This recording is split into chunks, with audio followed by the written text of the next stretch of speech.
Ça y est, le moment est venu de rencontrer votre recruteur. Préparez-vous. 3 moments importants. Le premier moment, c'est avant l'entretien. Comment allez-vous vous préparer? Durant l'entretien, quoi dire et comment dire? Après l'entretien, quoi faire? Pour cela, nous vous suggérons de vous accorder un espace de relaxation où vous fermez les yeux en repensant à un moment où vous étiez calme et détendu. C'est un point très important de faire revivre les situations dans lesquelles vous étiez en pensée positive. Avant l'entretien, pensez à vous renseigner sur l'entreprise. Trop souvent, les candidats arrivent effectivement à l'entretien sans connaître ni les enjeux, ni les projets de l'entreprise. Effet désastreux garanti. Préparez le fond de votre entretien. Qui êtes-vous? Quels sont vos succès? Quels sont vos défauts? Quels sont les axes d'amélioration que vous auriez? Où vous voyez dans 5 ans?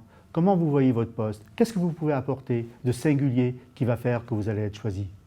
Pensez à répéter devant un miroir ou éventuellement en vous filmant ou mieux, carrément, faites appel à un consultant coach dont c'est le métier qui vous fera faire et refaire et refaire et refaire des entretiens de simulation avec un véritable feedback. C'est pour vous un gage de succès et un retour sur investissement.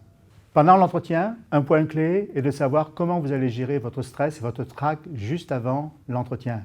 C'est un point essentiel pour vous d'être en maîtrise de ce qui va se passer et de relâcher la pression. Un petit conseil, juste avant l'entretien, utilisez votre respiration abdominale. 5 secondes d'inspiration, 5 secondes d'expiration pour retrouver votre calme et votre présence. Souriez aussi, soyez calme et détendu dès la première seconde. Rentrez en relation dès le premier moment. C'est important et pour vous et pour votre interlocuteur qui sera en face de vous. Mettez-vous dans une relation de partage, d'échange, d'alliance dès la première seconde avec votre examinateur, même s'il prend une position haute. Créez l'alliance. Rappelez-vous l'importance du non-verbal et du paraverbal, à la fois vos gestes, à la fois votre modulation de voix. C'est excessivement important. 93% de ce que vous dites, de ce que vous faites, de vos gestes, influent sur la façon dont vous allez être ressenti.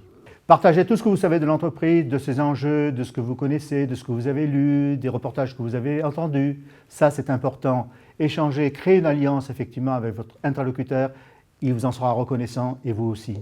Enfin, pour terminer, juste une action, faire un mail succinct pour remercier votre interlocuteur du fait de vous avoir reçu, résumer pourquoi vous êtes la bonne personne et ce que vous avez gardé de l'entretien, et pour finir, montrer que vous êtes prêt à commencer dès demain. Relancez votre interlocuteur 2 semaines après pour montrer votre détermination, et rappelez-vous la phrase de Lao Tzu, l'échec est le fondement de la réussite. Alors maintenant, à vous de jouer.